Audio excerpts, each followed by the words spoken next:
Nesse vídeo de hoje eu quero falar com você sobre o pecado. Sim, essa palavra tão pesada, essa palavra que tenta, que nos atormenta, que tenta nos tirar do propósito de Deus nas nossas vidas.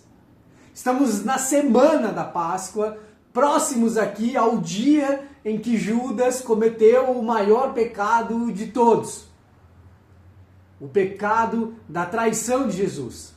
Quando Judas decide realmente, efetivamente, colocar o seu plano que ele já vinha pensando, já vinha criando, já vinha confabulando com ele mesmo essa ideia de traição, e nesse dia, nesse momento, ele coloca em prática esse pecado e com um beijo traz Jesus. Você já sabe dessa história, você já conhece essa história.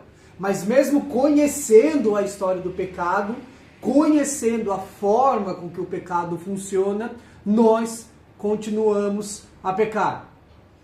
E aí eu queria desmistificar uma coisa. Não é todo pecado que tem o inimigo. Ah, eu pequei porque eu estava possuído. Eu pequei porque o inimigo me fez fazer isso. Eu pequei. Não. A maioria dos pecados é revelação de caráter. A maioria dos pecados é revelação de fraqueza. Ninguém peca, do dia para a noite. Todo pecado ele começa pequeno.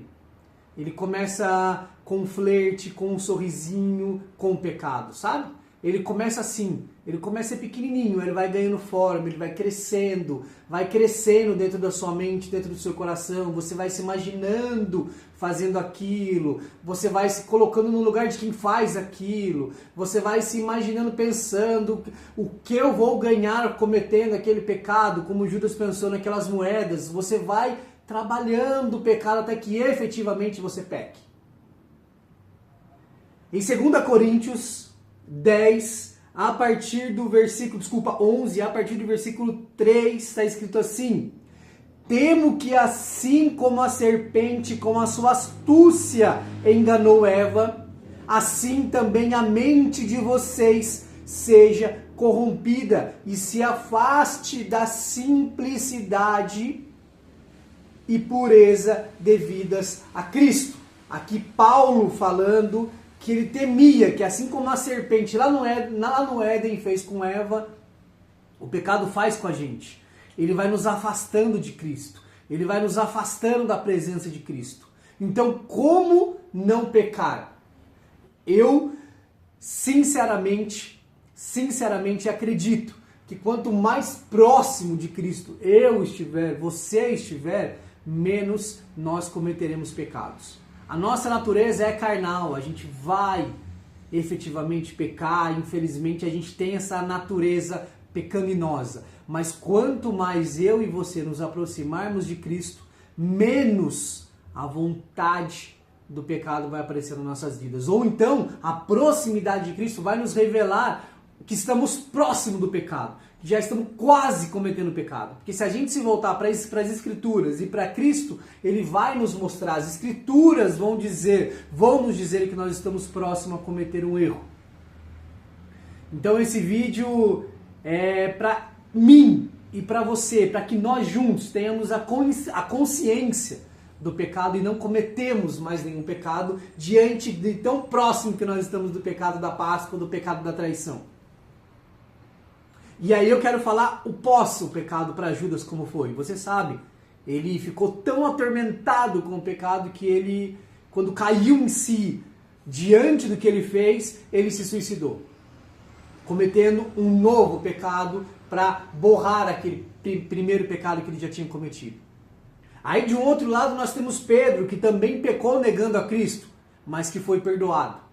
A diferença dos dois pecados, os dois caíram. Os dois tinham Cristo, os dois caminharam com Cristo, andaram com Cristo lado a lado, mas os dois pecaram. A diferença do pós-pecado para um e para outro. Para Judas, o suicídio.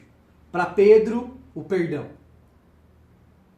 Pedro foi perdoado pelo seu pecado, mas porque ele se arrependeu, ele fez a famosa metanoia, que é você se voltar. se voltar, daquela volta 360, de você parar, voltar onde você estava e falar, eu pequei, eu errei, eu me arrependo e eu não vou mais fazer esse tipo de pecado, não vou mais cair nessas armadilhas. E aí Pedro tem o perdão. Judas, com a sua perturbação e fraqueza, tirou a sua vida. Então que eu e você possamos, quando estivermos já sentindo o gostinho do pecado, sem mesmo ter pecado, quando a gente começa a sentir, você sente, você sabe. Você começa a entender, você começa a fazer, você começa a confabular, você sabe que você está prestes de. E nesse momento que você seja interrompido pela proximidade com o Espírito Santo. Que Deus possa te mostrar o erro que você está prestes a cometer. E se cometeu o erro, justifique-se. Justifique-se para quem precisa ser justificado. E principalmente, justifique-se para Deus. Não deixe que o primeiro erro do pecado faça com que você cometa um outro erro, como Judas fez. Então, só a segunda parte aqui, ó.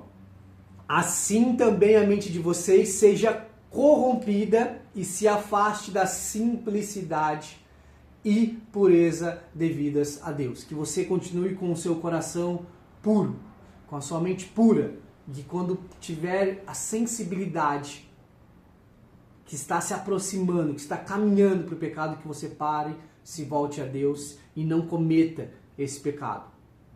E se por acaso você cair, que você se arrependa profundamente e que assim você vai ser perdoado para que você não peques mais.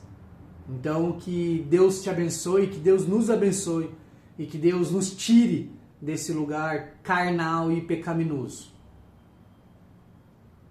Que em nome de Jesus nós fiquemos livres disso. Que Deus te abençoe. Reflita, reflita. E se você estiver prestes a, converse com alguém, desabafe com alguém, manda um DM aqui para mim, vamos conversar. Mas não vá a fundo nisso que você está pensando. Que Deus te abençoe. Tchau.